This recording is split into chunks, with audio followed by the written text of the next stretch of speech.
Tobacco is a plant of the nightshade family and has been growing in America for nearly 8,000 years.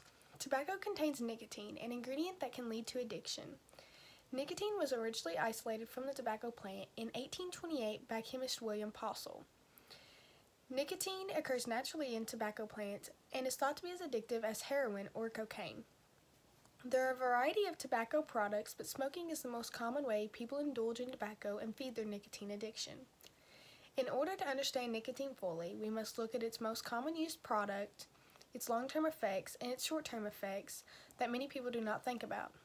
Throughout my whole life, I've been around family and friends that are addicted to nicotine and smoke cigarettes, and I'm sure many of you all have too, even when you do not realize it. Now that we have an overview of what nicotine is, let's look at its most popular form. The most common form of nicotine addiction is cigarettes. The first commercial cigarettes were made in 1865 by Washington Duke. Most people begin smoking as a teen. They usually begin because family and friends around them do so. The younger you are when you begin to smoke, the more likely you are going to become addicted to nicotine. In the U.S., 90% of smokers become addicted before the age of 21, and 3,000 children every day become a smoker.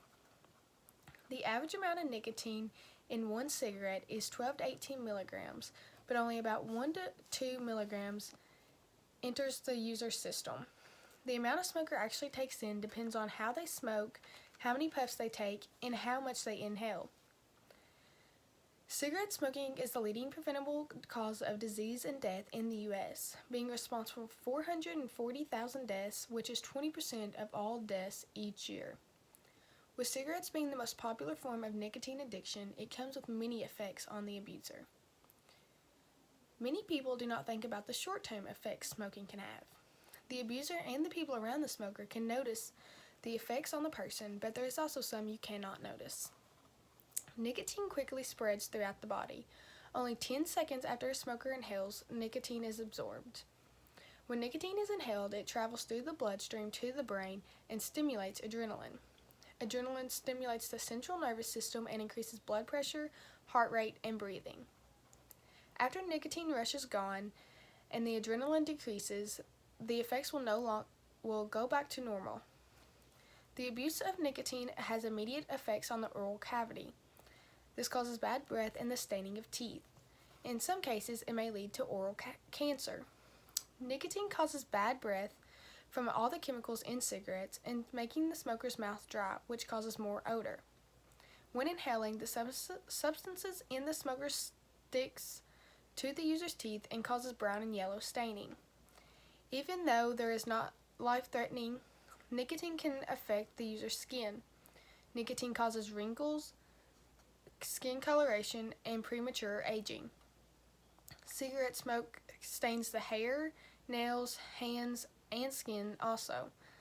Not only does smoking nicotine affect the user externally, but also internally. Nicotine can lead to long-term effects on the body. They include addiction, increased risk of heart disease, decline in insulin, cancer, lung disease, and more. There is an increased risk of heart disease in the long-term effects due to nicotine addiction, which can lead to strokes or heart attacks. Nicotine causes narrowing down of the abuser's blood canals and damaging the lining of blood vessels. Tobacco is responsible for 81,000 deaths annually due to heart disease and more than 50% of all strokes in both sexes before the age of 65.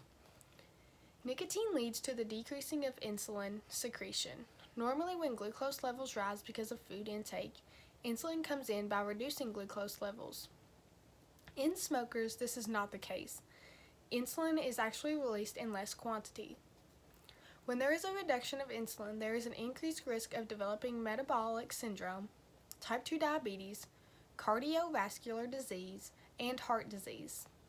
Tobacco smoke contains at least 250 chemicals known to be toxic or to cause cancer.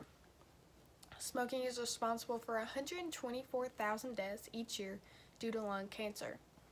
Also, increases the risk of other cancers, including those of the oral cavity, larynx, esophagus, kidney, bladder, stomach, uterine, cervix, and pancreas. As well as some leukemias are known risk of a nicotine addiction. The risk of dying from cancer of any type doubles if you're a nicotine addict. As many as 9 out of 10 people diagnosed with lung cancer can blame their tobacco use. Long-term effects of nicotine and smoking are very harmful and may lead to fertility if the abuser is not careful. In conclusion, we have learned about smoking nicotine. We have looked at the most common used nicotine product, its short-term effects, and its long-term effects. Nicotine has become more popular over the last 2,000 years. Today, nicotine is very controversial as there are many tobacco products, its very addictive nature, and all the effects it has on people's bodies. Some questions I have for my speech are, did my intro and conclusion tie together? Did the whole speech altogether make sense, or were there certain points that needed to be fixed in my body paragraphs? And did I talk too fast and make enough eye contact? I feel like my eye contact really needs a lot of help, but also I think that would get better once I memorize some more of my speech.